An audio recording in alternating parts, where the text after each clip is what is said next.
Okay, welcome back to Epicus Gamicus Metallicus, year by year. This week it's 1970. We got Luke back again. Here I am. And I'm Jack, obviously. I think it's your turn to start. All right. I've got Let It Be by the Beatles. And the Beatles. It's actually recorded before Abbey Road and released later. It's their finale, and I think it's got a lot of their hits. You got Let It Be, Across the Universe. Yeah. Across the Universe. I used to have that as my alarm sound, so that song kind of drives me crazy now. Oh, really? Yeah. That's the problem with using a song as your wake-up call. Oh, yeah. Yeah, because I think it was on a covers album the Scorpions did a few years ago. Seems like kind of a different song for them to cover. They were covering mostly 60s stuff. Because I guess it was stuff that influenced them. I mean, they started in 72, so you're looking at late 60s, early 70s. Right, yeah, that's a good point. So it was like T-Rex covers and stuff like that. But anyway, back to the Beatles, right? Oh, this also got Get Back. Oh, yeah. That's a good song there. It's definitely an interesting album. And strong finish for the Beatles. Yeah, it's probably better than... They probably end better than like Led Zeppelin, who just sort of went on. It's kind of faded out and with then Coda sort of, there in 82. It's kind of like a last... You're just like, what is... No. Yeah. I mean, there were a few good songs on late Zeppelin albums, but it's like two good songs and the rest was kind of filler. Yeah. Like, In Through the Outdoors, just too poppy for me. Yeah. Sad.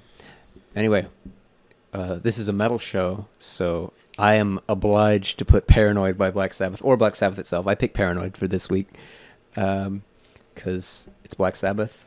Oh, yeah.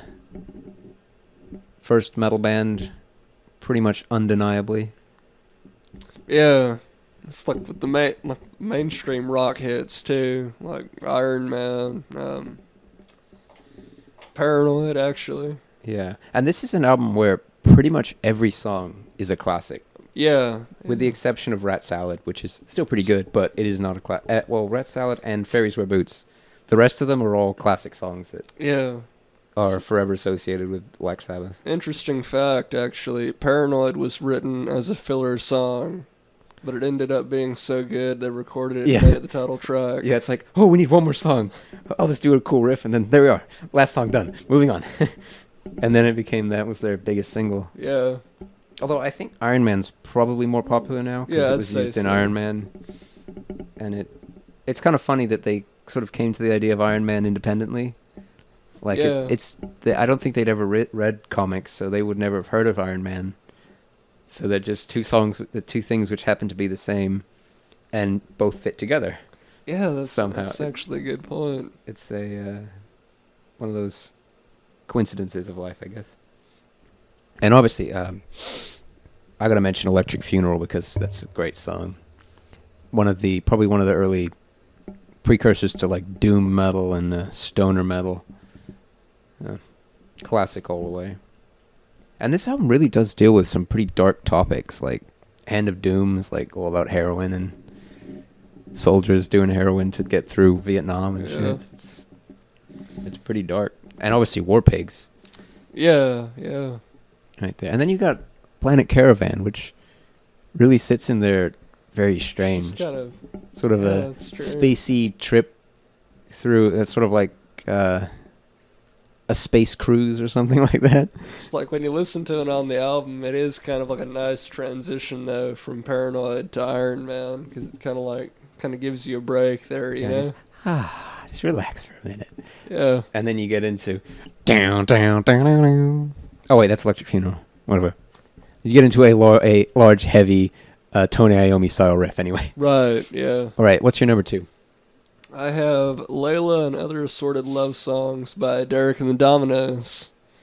It's a great collaboration with Dwayne Allman and Eric Clapton, so it's hard to go wrong with that. And it's got Layla on it. I mean. Oh yeah. That's like Eric Clapton's Voodoo Child. It really is. That's a good point. And it's actually kind of a surprising song because nothing in Cream really gave you a precedent for that. Yeah, like, that's true. Cream was a little more sort of heavy, plodding blues. and obviously Cream was a big influence on metal. You can hear in the heaviness and all that. Yeah. It's almost like Sabbath took the idea of Cream, added a little bit more distortion, and there you go. And obviously the crazy jazz drumming of Bill Ward, which is completely unique to, I don't think any other metal band has ever even done that. They all use traditional drumming. Yeah, I think you're right. Instead of that weird everywhere drumming style, which just makes early Sabbath albums sound like pitch perfect. Yeah. I mean, you can kind of hear the transition, though, in Clapton albums like Blind Faith, actually. You can kind of hear like the themes and the sounds of Layla coming through there a little bit. Yeah. Sort of building up to Layla. I don't actually know what were some of the other songs on that album, because you've got a cover of Little Wing by Hendrix off of Bold as Love. Cool. And then Bell Bottom Blues, which is, well, they're all love songs, but I think it's probably the closest true love song there. Okay. I guess I'll move on to my number 2 then, which is In Rock by Deep Purple. And I'd probably consider In Rock to be the classic Purple album. Kind of in the same way British Steel is the classic Judas Priest album. It's the classic before the one that was successful. But although I would admit that Machine Head probably does have more better songs slightly. Yeah, I'd say so, yeah. But I mean, In Rock still has Speed King, which is the predecessor to Highway Star, and then Child in Time, which is interesting song. It really shows off Ian Gillan's ability to scream in one very specific note and keep holding it. He can't sing in that key, but he can scream in that key. It's really weird. What else is on here? You got Fly to the Rat, Into the Fire, Live and Wreck. Just goes on, you know? Yeah. I mean, this period of rock really has a lot of albums that you can just listen to the whole thing and it's good songs all the way through. Right, yeah. It could just be that these are the albums I grew up on, so I listen to them a lot. Got you. It's a good thing I had a copy of them, or I'd have worn out the LP on them, I think.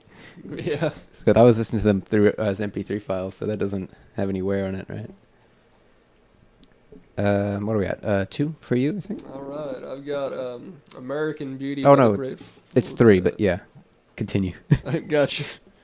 Yeah, I've got American Beauty by the Grateful Dead. It's kind of closer to Crosby, Stills, and Nash. It's still not quite there. It's kind of like oops, that's what? California psychedelic sound a little bit. Yeah, it stays kind of folky. Mm. See, I could never get into the Grateful Dead, and I've never really figured out. I don't know. Maybe they're just too chill for me. Yeah, I can see that. But the weird thing is, I like Can, which are a German band from the 70s, and they kind of have the same sort of chill, flowy vibe as the Grateful Dead, but some reason I like Can, but not the Grateful Dead. I don't know why. What are we at? We're at my final one, I believe, which is Led Zeppelin 2, naturally. This is definitely the year I did the big 3 of early / pre-metal. Zeppelin 3. Did I say Zeppelin 2? Yes, Yeah. I meant Zeppelin 3, sorry. It's hard to read it. It's a few feet away from me on the screen. But, and obviously it's only one little slash, so yeah. But yeah, Led Zeppelin 3, it's obviously got Immigrant Song on it. Yeah. Which is classic. Although I listen to it now and it doesn't sound like it was mixed quite right to me. But I don't know, it might be I could see that. It might be that at some point it was converted to an MP3 and it wasn't done very well. So that the MP3 version that's circulating is not a very high quality one. Yeah, it could be it. Honestly, I think it's an interesting song because when you listen to the rest of the album, it really just kind of... I mean, Zeppelin always varies on albums, but it's really a different song for that album. Yeah, I mean, yeah, the rest of the album is more like sort of folky rock stuff. Yeah, But yeah. Immigrant Song is almost metal. Yeah, it is. I mean, and I guess it probably is about as metal as Black Sabbath, but obviously Black Sabbath keep up the metal the whole albums. Yeah. And yeah, this album, I mean, it's got a song like Since I've Been Loving You, which is just a slow blues Yeah. thing. But, I mean, my thing with Zeppelin is I really like the numbered albums, but past that, I don't know, they start to get a little weird. Yeah, I can see that. So I think that's it. That's all the albums. So, this is going to be a tricky one, right? Yeah, it is. Damn. Okay. I mean, obviously, I'm keeping Paranoid. That's going to have to stay in. So it's really, I guess, a question of In Rock or Zeppelin. Ooh. Yeah, let's hear yours first. I think I'll probably have to leave off American Beauty here. It's just not quite on the same level as Let It Be and Layla. Okay. Well, if I leave off Zeppelin, you just willing to put that in then? Yeah, I go for that, yeah. All right. I guess that's what we want. And I guess Zeppelin probably was on your list before we Yeah. made sure we didn't have any overlap. Yeah. So I guess I'm pretty happy with that. That has been 1970. So we'll see you next week with 71. Goodbye.